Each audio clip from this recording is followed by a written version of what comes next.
Volunteer Fairfax recently held its 19th Annual Volunteer Service Awards.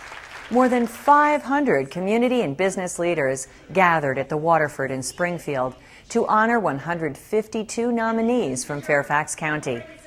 This year's nominees volunteered more than 200,000 hours of service to the Northern Virginia communities, the equivalent of $4.9 million donation. This year's theme: Agents of Change, Ambassadors of Giving. Established in 1993, the Fairfax County Volunteer Service Awards serve as a community-wide celebration of volunteerism.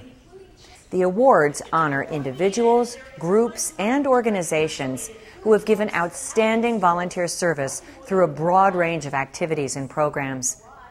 As a respected leader of community volunteerism for more than 36 years, Volunteer Fairfax connects individuals, youth, seniors, families, and corporations to volunteer opportunities with more than 900 organizations in the Fairfax County area and beyond.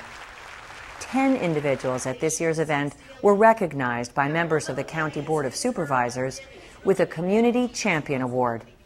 This award honors people dedicated to improving life in our communities by bringing together volunteers, employees, and interested citizens to address needs and issues in the county.